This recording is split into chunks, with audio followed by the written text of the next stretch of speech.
Sometimes there's a man. Okay, maybe not a man, because he's an otter. Sometimes there's an otter who just happens to be perfect for his time and place. He fits the situation like a glove, turns gray skies into sunshine. So, he's never turned water into wine. Surely, he can only walk on water when he's ice skating. But he has a power that is sorely needed in society. The power of compassion. Join the Honey Badgers as we discuss the Gamergate Hug Patrol, with special guest Otter Jesus. As always, the show will be available for download after the broadcast at honeybadgerbrigade.com.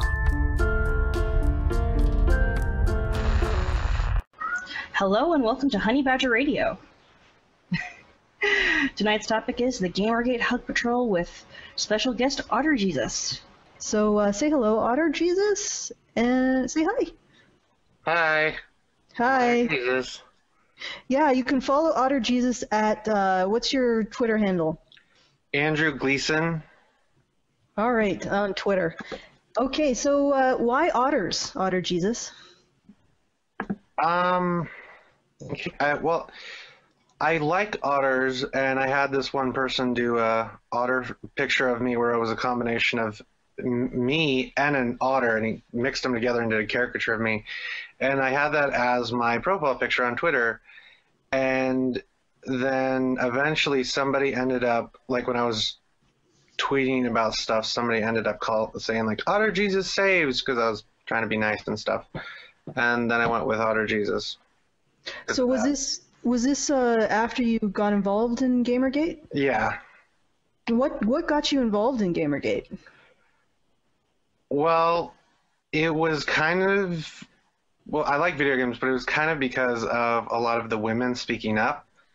And I tend to relate with women a lot more for some reason. And I was like, oh, these women are awesome. And it kind of got me involved with it. I feel bad for saying that it took women to get me to be a part of it. But yeah, that's kind of why I got involved, because I just didn't like what I was seeing with how everyone was treated. And these women were just like, this is crazy. You guys, Gamergate is not about harassing women. And I don't know. That's kind of why I got involved with it. So you mentioned that some of the treatment of the women involved in Gamergate, were you specifically talking about the anti-Gamergaters and Yes. how they treat? So do you have any examples you might want to share? I can't really think of anything off the top of my head, but it's just the way that anti-Gamergate seemed to really target women, and it was kind of just disgusting with how they were doing that and acting like, well, you're not a real woman, and feminism says that you can't be a real woman because of things and this and that, sock puppet. Mm-hmm. And it made me feel really sick how they were acting like that. And then Gamergate was really treating women like equals. They were treating the outspoken women like equals. And that, I was like, this is awesome, because this is how I feel. I feel like men and women should be treated the same and should not have like women shouldn't be treated special over men. Like, I really liked what I was seeing with Gamergate, and I wanted to be a part of it. Mm-hmm. So you were finding it objectionable the way that anti-Gamergate sort of remove women's femininity if they don't actually toe the party line that they have established. Yeah.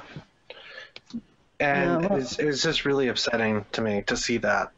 I relate to women more for some reason, and I was like, I want to be friends with these women who are speaking out, and I want to be alongside them. And I don't want to try to defend them because they don't need me defending them. Mm-hmm. I think that's an admirable sentiment, to actually treat women as an equal and, expect them to earn respect like you do a man. I mean, treat them with common human decency, but otherwise you still expect women to earn a sense of respect through their actions. That's a kind of principle that I can get behind. Sounds like you can as well. You had some thoughts on how the anti-Gamergaters have been treating people who have autism. Did you want to talk a bit more about that? Yeah. originally with a lot of the Gamers Are Dead articles, especially Leah Alexander's, there was a lot of terminology in that could easily be applied to autistic people. And basically her article was like, autistic people are dead, basically. Like, we should just move on from them. And that is a very natural type of thing for a lot of people within society to think. It's like, autistic people are not really important and we shouldn't worry about them. All we should worry about is how to fix autistic children instead of trying to help them become a contributing member of society. And that article just, it really bothered me. And being autistic, when I try to read feminist literature, or at least stuff on the internet, because I'm not going to buy a book about feminism, a lot of it just is so baffling and it doesn't make any sense from a logical perspective. An autistic, like being autistic, I try to think of things as like, this is what things are. I'm not going to, I have a hard time viewing like abstract concepts when reading, and it's like, this is all so bizarre and I don't understand how this makes any sense at all. And I ended up encountering this one, I think it was a blog post or something, where this person was basically saying that the existence of autistic men oppress women because you don't know if an autistic man is going to rape you because you can't tell from the way he acts or his facial expressions if he's actually going to rape you or not. And I'm just like, this just not make any sense. This is disgusting. How long have you been involved with comics and geekery? Ever since I encountered stuff like video games, I was like, I like this stuff. This is fun. And I kind of would just get obsessed with things like that. And it eventually became clear that, especially when I found out I was autistic like 6 years ago, that my focus, like with autistic people, like we tend to focus on certain aspects, like of things like literature or something. My focus is pop culture. I love it so much. I love TV shows. I love comic books. I love video games. I used to read a lot of fantasy books, but I kind of got obsessed with how many pages were left in books, and I'm sort of not reading books very much anymore. I'm like, oh, there's just this many pages, and it just kind of drove me crazy. But I read a lot of comic books, and I have this massive shelf, just all sorts of Marvel comics and Dark Horse stuff. But I grew up in the Philippines, so it was a little harder to get access to a lot of things like that, and with TV shows, I didn't have access to a lot of TV shows. But when I could watch stuff like that, I did, and I eventually ended up buying the entire Buffy series on DVD, which I really, really have enjoyed, and I know a lot of people have certain feelings towards Buffy the Vampire Slayer since it was created by Joss Whedon, and also because of the elements within it and stuff. But yeah, I really have, after I got into Buffy and eventually when we moved back to the US, I ended up buying all sorts of TV shows. I have so many TV shows, and now it's kind of like redundant to buy TV shows since you can just watch them on Netflix or something. But yeah, it's sometimes it's hard to focus on with like TV shows and comic books and video games since it's such a massive variety. But I loved this kind of stuff ever since I discovered it. Prior to this, you were talking about you had some opinions on the female Thor issue, and I know that's going to probably be a hot topic for a little bit longer, but did you want to talk a little bit about that and what your opinion was on on Lady Thor's rant? Well, my opinion on it is more of just the general idea of what's happening within that comic. The fact that Marvel has tried to do a female solo series or female-led series, like Fearless Defenders was an all-female Defenders team, and in the past it's been like the Defenders, they've had like 50-50 male and then female characters on the same teams at certain times. And then they did this all-female one, which I bought the first volume of because I don't buy single issues of comic books. I'm a trade waiter. I'm so bad. but I bought the first trade and I read it. I'm like, this is cool. It has like Misty Knight in it and all these other characters all these other female characters that I really like because I tend to like female characters. And that ended up getting canceled after like 12 issues. And then there's like She-Hulk really struggled when Dan Slott started doing She-Hulk comics. That was struggled a lot and ended up getting it had a hard time with individual issue sales, but the trades ended up saving it. And it's just female characters, it's a hard way to sell, especially when you create a new character completely, where it becomes more difficult for people to be like, I'm going to buy this separate character, this new character they're trying to push, because comics are so expensive now.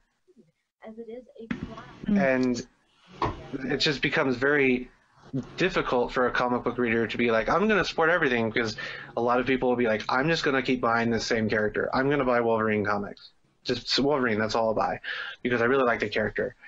And a lot of female comic book fans, the ones who aren't the female Thor, which I like to call Thorn for some reason, a lot of the female comic book fans aren't going to necessarily want to buy that, because it's like, that's not the character I like.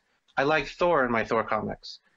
And with Thorn, they're trying to reach a feminist audience, and feminists are only going to buy the comics that are for them, and that doesn't help with the rest of the comics that Marvel's offering, because they want people to buy other things. That's why they do the events where you have to buy all these comics to kind of get an understanding of what else is going on during the event. And it's not a financially sound thing to do. So, yeah.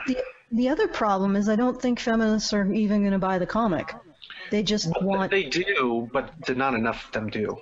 Well, but that's the thing. Most of them just want to feel the power of forcing Marvel to do what they tell them to do. And Marvel is doing it as a way to go, we're not sexist. Just stop talking about how we're sexist. Look what we did.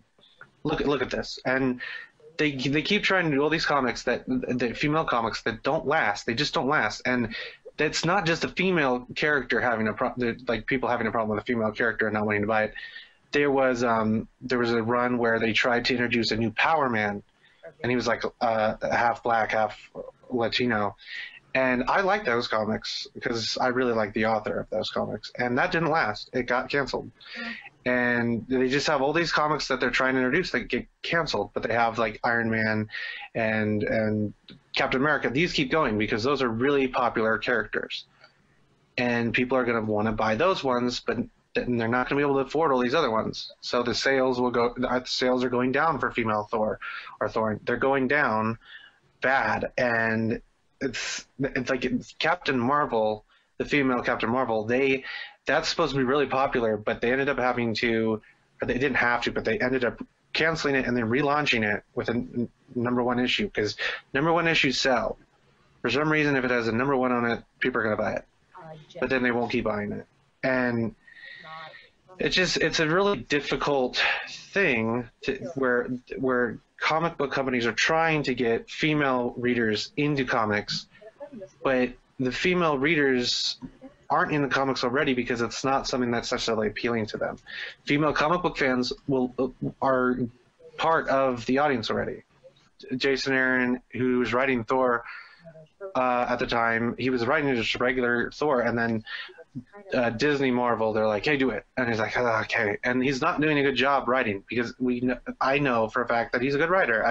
I've read a lot of stuff by him. Like his Ghost Rider run was, I think it was Ghost Rider. Like, yeah. Disney have a part to play in a lot of this, because I know that they've had a definite influence on the way some of this is going down. There is definitely a push among Disney to try and be a little more progressive. I know that sounds really bizarre, but it's one of these subtle things that they've just started to do over the years. And since they bought Marvel, I mean, I think it only makes sense that they would start, dripping their little tentacles into it. Well, I don't think they're trying to do it as like an agenda-based thing, but they're trying to do it. Like, there's certain people who disagree with me, but it's a PR type thing. When they're like, oh, we had a female character taking the lead in this comic. And, like, they announce the female Thor on The View, which is ABC, which is I would agree, and it is was PR. embarrassing. I mean, you think about Disney, not to derail too much, but you think about Disney, and they often get this reputation of being very traditionalist, and with the Disney princesses and everything like that, and so they've come under fire from a lot of feminist groups. So it's good PR then, to try and push some very, very female power kind of stuff, in hopes that they'll bring those people back who were previously pissed off. So they turned Thor into a female princess. Yeah. Let's move back to topic. So why did you... Let's talk about the Hug Patrol. So why did you start the Hug Patrol? Because I wanted to be noticed and gain lots of friends. No, that's not it. Well, sort of. I did it because I wanted to provide a place for people who were feeling terribly bad about the whole situation to be able to go and see cute pictures of things like otters. And apparently people liked it. So can you tell us any, if you don't mind, any personal or stories about how the Hug Patrol helped people? Well, a lot of people, just personally with my Twitter account, people would be like, whenever I see one of your tweets and your otters, I'm like, oh, it makes me feel so much better. And I'm like, oh, that's nice and kind of weird that I'm making somebody's day feel better because I tweeted a picture of an otter. But with the Hug Patrol, like, I'd go into the hashtag sometimes and see people going like, oh, this person needs hugs, Hug Patrol, unite, and then I'd send them a hug. And then there was a couple times where I sent anti-Gamergate people hugs, like people who weren't like major anti-Gamergate people, but just sort of like a random person who was kind of like, Gamergate's bad, and I sent them hugs, and then they favorited it. I'm like, ooh, what does this mean? But yeah, and then I started doing streams and stuff where we just goofed off and in a stream and played Cards Against Humanity and all that stuff, and people enjoyed that. All right, you know what, Otter Jesus, it's time for the news. Would you like to stick around and apply your ottery goodness all over the news? That sounds suggestive. Clear on me. Yeah. I'd love to get suggestive. Yeah, okay, well, let's get suggestive. All right, Rachel, do the thing. Okay, I'll do the thing. PUA suggests legalizing rape. Feminists call him an MRA. This week, a pickup artist known as Roosh V made the profoundly stupid claim that we could stop rape by legalizing it on private property. So like clockwork, feminist publications pounced on the story like a leopard onto a gazelle. But it wasn't enough to call him a misogynist, though, so they decided he was a men's rights activist, and are labeling him as such in hopes of further smearing the movement. Roosh V's idea is that if women could be legally raped on private property, they'd be less likely to go off to a man's house without thought or when intoxicated. The problem is that this is just changing the legal definition of rape and acting as a deterrent for false accusers. It doesn't protect people from sexual assault, and certainly not men. Such a law would enable female rapists, pedophiles, incest, and the worst kinds of human trafficking. While Roosh's concerns of false rape allegations are legitimate, his solution is broken and flawed. Right now, the story is blowing up in feminist blogs and websites, so I'm sure we'll hear more about how MRAs are pro-rape pretty soon. Because some feminists want to slander us, and others really can't tell the difference between human rights advocacy and picking up women. Okay, well, my first problem with this is that we're right back to treating drunk sex as rape again, that's actually my biggest problem with the article. I get what he's trying to say, and he's actually trying to say something that is not wrong, and I will come out in support of what he's trying to say right now. The idea that we teach women to be willfully helpless, is the stupidest thing. It's the stupidest approach you could possibly take to crime prevention. It not only does it not help It doesn't actually prevent any crime from occurring, because criminals don't commit crime for the most part, not violent crime like this, because they don't know any better. They commit it because they don't care, and they want something and they take it. You know, that is the nature of violent crime. So to teach women that we should blithely wander through the world as if there is no danger because it shouldn't be there is actually a huge, huge disservice to women. And it's a disservice to men too. And the whole criticism of this article that feminists have been making, their biggest problem with it, honestly, is that he caught him in a bad argument. And of course, while they will go ballistic over several other paragraphs in the article, they will completely ignore the one where he pointed out that he is fully aware that rape is bad. So it's not like the criticism of this article is any more legitimate than the criticism of any other article that calls feminists out on the stupidity of their Teach Men Not to Rape campaign. This is just another piece of crap feminist, attack on the idea of logic. And yeah, maybe the article, maybe it wasn't the best wording. Maybe it was, poorly thought out to treat drunk sex as rape in the context of the article. But as far as I'm concerned, I don't see anything wrong with what he was quite obviously trying to say.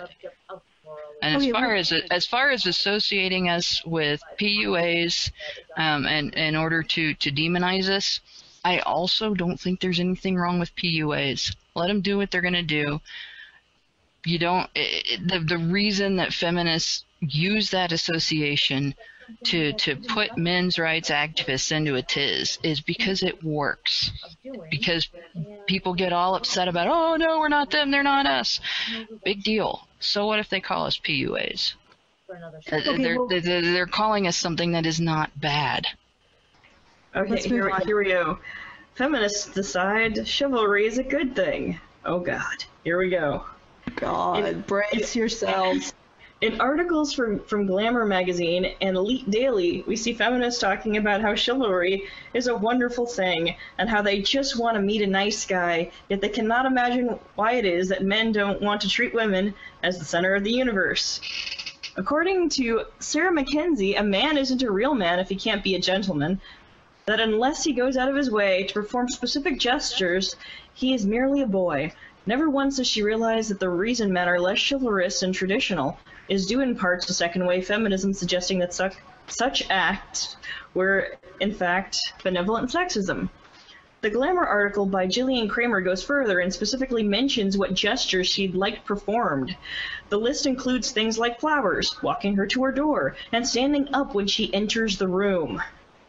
This only goes to show that not only is feminism incompatible with the romantic fantasies that these women crave, but that they certainly aren't interested in equality, because equality would dictate that these women must treat men in a similar manner, things that feminists hate with a fiery passion. In fact, anytime women suggest that some kind gestures towards men are needed or even enjoyed, feminists pounce on them, saying that they must enjoy patriarchal oppression.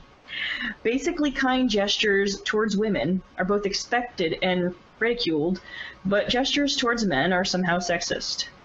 Seriously, these women need to make up their minds. Exactly. The question comes up whether or not are they feminists or are they egalitarian, because it seems very much a toxic femininity catch-22 situation where men are supposed to do this when we want them to, and they're not supposed to do this when we don't want them to. But of course, any idea of a woman doing something for a man is met up in arms.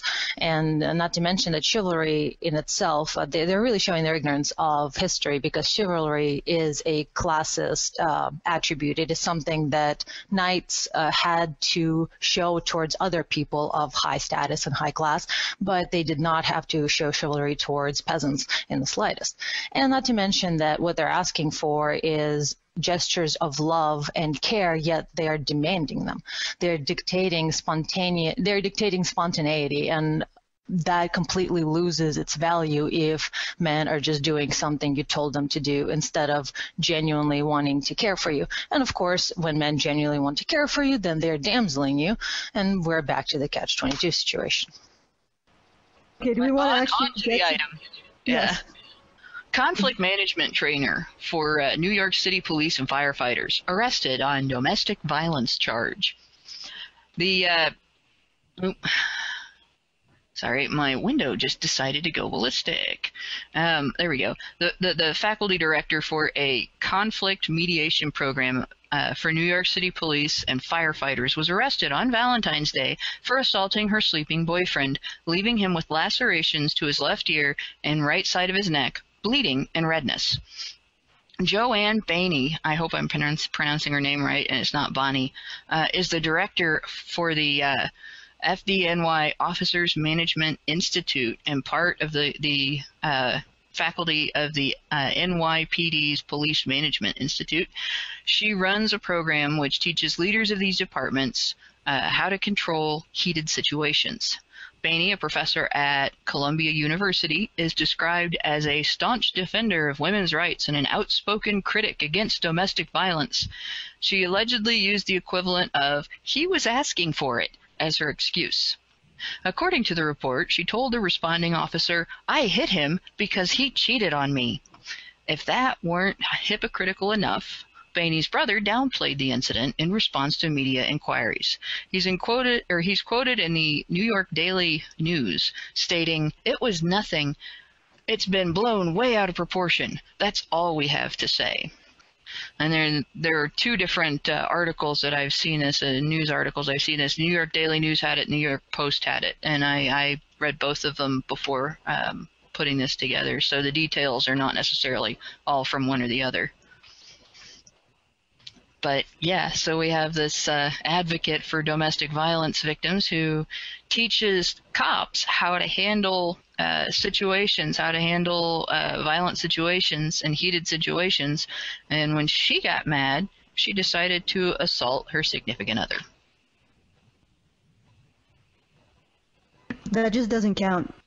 And people who are abusive wouldn't be drawn to an ideology in which their gender is completely absolved from being abusive. That wouldn't be a draw. That wouldn't explain why it seems like, what is this, the third advocate for female victims of domestic violence who isn't herself domestically violent? Yeah, I think so, actually. Yeah, and it actually made the news because I'm sure there are many more. But yeah, the hypocrisy is astounding. Anyway, let's talk a bit about morale and how to keep morale up. I mean, we talked about happiness and hugs.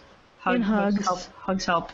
But how do you keep up morale when you're dealing with this kind of intractable opposition to your message and the constant abuse and hurling of nastiness towards you? Why don't we start with Otter Jesus, if I'm not putting you on the spot. Unmute. Morale up. And don't answer otter pictures because we already know. I just try to engage with other people about other stuff, or I just try to post, like, I just try to get conversations going about random things, because I like other things besides video games. So one way is I'm like, I'm going to say something about comic books, and I hope a bunch of people start talking with me about it. And that's worked before. And then we're like, oh, comic books are cool. And it's just fun to talk about things that you enjoy. And to talk about, like, video games, too. That's another thing, where you get a conversation going about, like, oh, I love this series of video games. And that's a way to just remind you, this is about, we're defending something that's about fun and enjoyment. And so it's good to remind each other of, this is what we're here for, is the love of video games and just, like, sort of geeky culture. All right. Well, it is the end, as it were, and the time to shill is now upon us. Okay, so this time in my shilling, I want to talk about what men's rights means to me personally. In the simplest terms, men's rights challenges the predominant narrative of a woman as victim. I know what it's like to live in fear of the world, and I've had to work to overcome a phobic disorder that restricted me to a space no larger than a bathroom. I see that closed off, tiny self, the space I inhabited for so long, in the women around me who have submitted themselves to the identity of victim. I know what that's like to a degree. I experienced the suffocating terror of living in fear, although I was lucky in a way because my fear was always an external thing, an outside thing I could avoid or run away from. It wasn't part of my identity. These women live within an identity based on fear. That's all they know. So there's no escape because it's inside them. An identity of victimhood that only ever shrinks in size, shrinks, compresses, with layers and layers of suffocating density until the woman within can't breathe, much less walk or speak or think. If these women knew what it's like to be free of it, to push that weight off, to recognize they don't have to be weak and see themselves as objects in a feminist narrative of victimhood, they would never, not for a single second, allow false, abusive stories of victimhood constrain them to cut off their legs and arms, to leach the color from the world. They wouldn't for a single second entertain feminism's desire to shove them down that tiny, airless victim hole. This show isn't just about men's issues. It's about human issues. It just so happens that men's issues are the key to the cage that women are in. Men's issues crack open women's prison of victimhood. Gender advocacy is not black and white. It is not zero-sum. I want women to open to the world and its possibilities. I want them to see it in all of its color and consequences, to run through it with full use of all of their abilities. And I want men to feel heard and supported. That is what I want. And if you wanted to consider helping us expand and strengthen our voice, consider becoming a patron. You can do so at www.patreon.com/honeybadgerradio. Thank you for all of your help.